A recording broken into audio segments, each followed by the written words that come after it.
Hello everyone, welcome all to Textbook Super Coaching, India's largest online learning education platform. मित्रांनो, गेल्या 1-2 दिवसांपासून धडाधड नुसते राज्य सरकारकडनं आपल्याला निर्णय बघायला मिळत आहेत. नवनवीन GR आपल्याला बघायला मिळत आहेत आणि आता हा एक GR काय राज्य सरकारने टाकला आणि पूर्ण सरसेवा भरतींचा बाजार उठवून टाकला. बरोबर ना?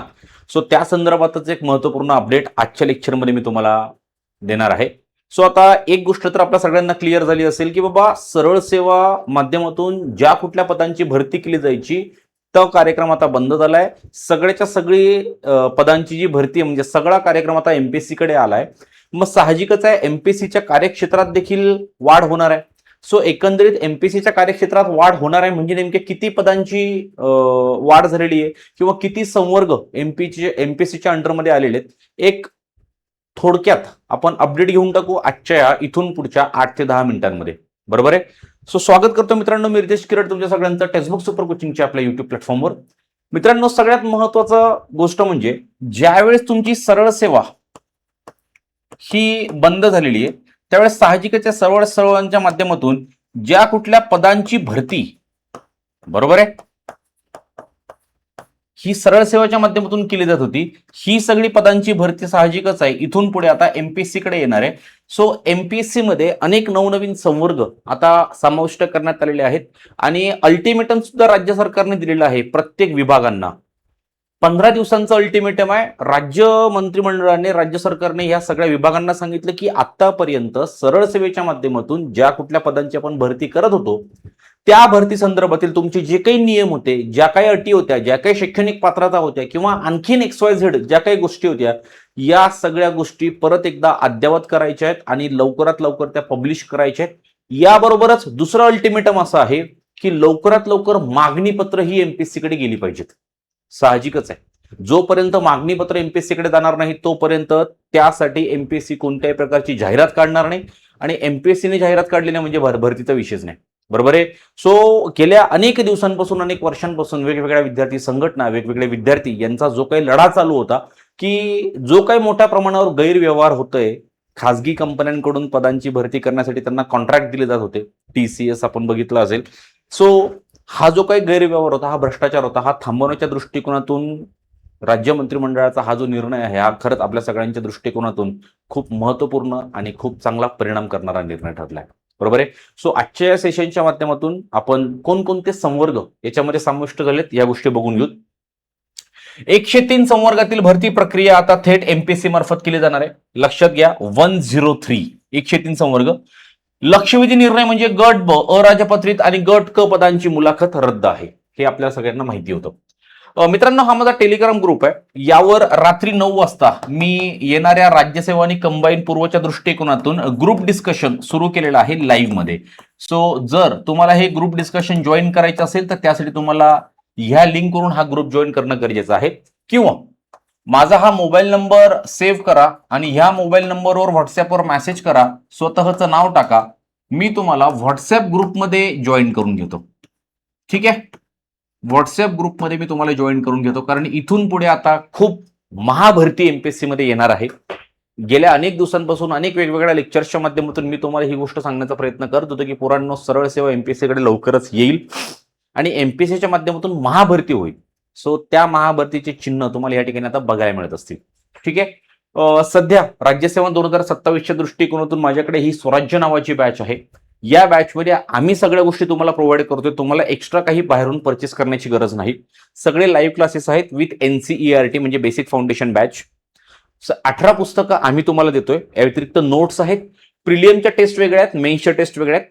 मेंटरशिप, पर्सनल मेंटरशिप आम्ही तुम्हाला देतोय.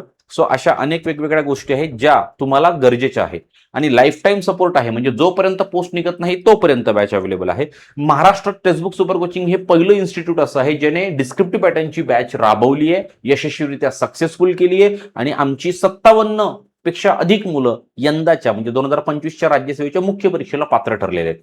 सो पोरांनो, थोडासा विचार करा. ही बॅच जर जॉईन करायची असेल, ह्या बॅच संदर्भात जरी तुम्हाला काही इन्फॉर्मेशन हवी असेल तरी जो मोबाईल नंबर असणार आहे हा मोबाईल नंबर सेम आहे. मला कॉन्टॅक्ट करा. सगळ्या बॅचेस मी रेग्युलेट करत असतो. सगळ्या बॅचेस मी नियंत्रण माझं असतं, स्ट्रॅटेजीज माझ्या असतात. डायरेक्टली मला फोन करा, इन्फॉर्मेशन सगळी देतो. ठीक आहे. सेम ॲज कंबाईनसाठी जे पण बॅच आहे, कारण आता इथून पुढे सगळी पदं ह्या कंबाईनच्या माध्यमातून भरली जाणार आहेत. सो एमपीएससीचा जो अप्रोच आहे, हा अप्रोच आपल्याला शिकणं गरजेचं आहे. जर हा अप्रोच आपण शिकू शकलो नाही तर अवघड आहे. सो कंबाईन हे खूप ओपन मार्केट झालंय, खूप खुलं मार्केट झालंय. 103 संवर्ग आणलेली त्यांनी सगळी ब आणि क मध्ये टाकून दिली आहेत. सो विचार करण्यासारख्या गोष्टी आहेत. आता नाही तर कधीच नाही. सो नक्की जॉईन कराल. आता एक मुद्दा मित्रांनो लक्षात घ्या. शासनाचा निर्णय हा आला होता मंगळवारी. राज्य शासनाचा जो निर्णय, सरळ सेवा संदर्भातला जो निर्णय आला होता तो मंगळवारीचा जो निर्णय आला त्या निर्णयानुसार सरळ सेवा भरतीसह गट अ ते गट क संवर्गाची सर्व पदांची भरती आता एमपीएससीकडे वर्ग करण्यात आली. म्हणजे सरळ सरळ एमपीएससीची जी व्याप्ती होती, ही एमपीएससीची व्याप्ती या एका निर्णयाने वाढवून टाकली. आधी ज्या काही गट ब च्या माध्यमातून पीएसआय एसटी एएसओ असेल, गट क च्या माध्यमातून टॅक्स असिस्टंट, लिपिक टंकलेखक, ज्या काही गोष्टी असतील, ही जेवढी काही पदं भरली जायची, या पदांमध्ये या व्यतिरिक्त आणखी वेगवेगळी पदं समाविष्ट करण्यात आलीत, वेगवेगळे संवर्ग समाविष्ट करण्यात आलेत. सो साहजिकच आहे एमपीसीची व्याप्ती वाढवलेली आहे.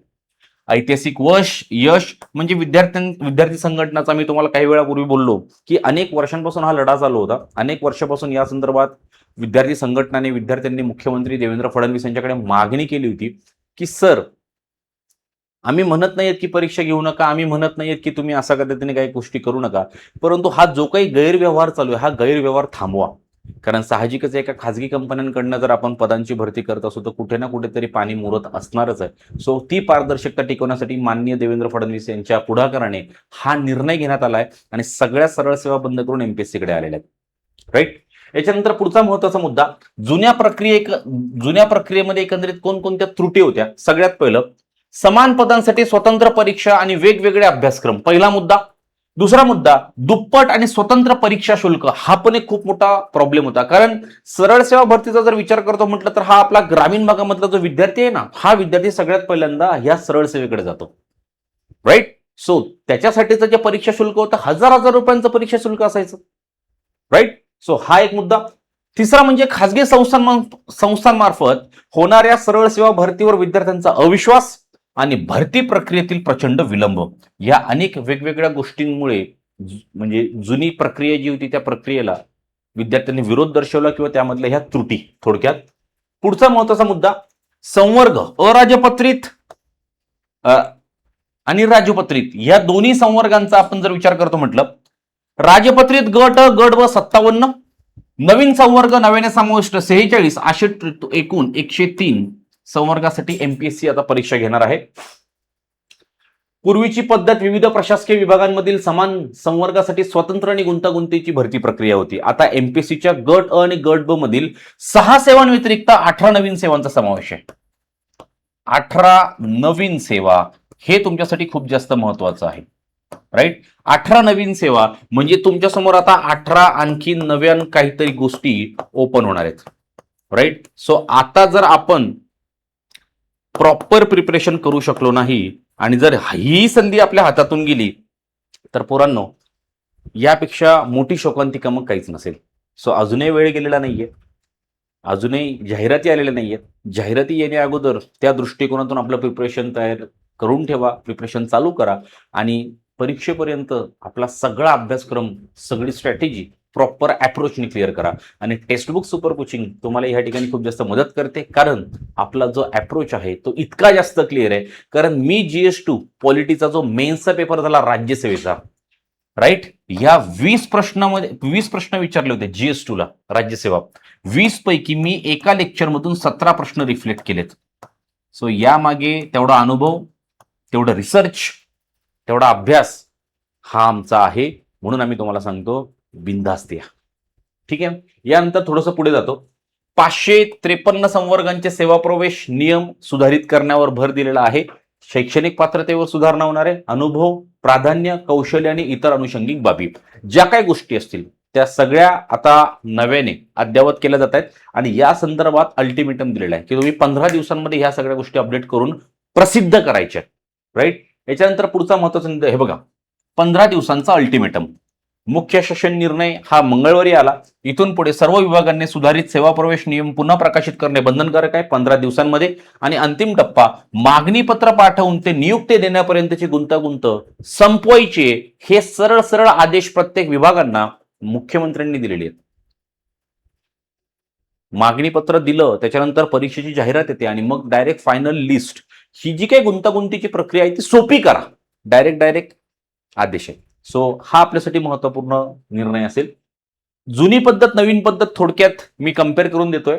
खासगी संस्थांमार्फत सरळ सेवा भरती आता एमपीएससी मार्फत असेल. समान पदांसाठी अनेक परीक्षा आणि दुप्पट शुल्क, समान संवर्गांसाठी संयुक्त परीक्षा असेल. गट ब गट क पदांसाठी मुलाखती, इथे मुलाखती नसणार आहेत. अविश्वास आणि आर्थिक मानसिक ताण, पारदर्शकता, सुसूत्रीकरण आणि वेळेची बचत नवीन पद्धतीमुळे होणार आहे. राईट.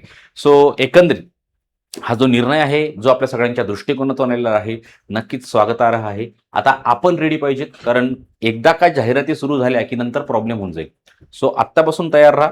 जर तुम्हाला काही डाऊट्स असतील, काही चर्चा करायची असेल, तर एकदा नक्की माझ्यासोबत या मोबाईल नंबरवर संपर्क करा.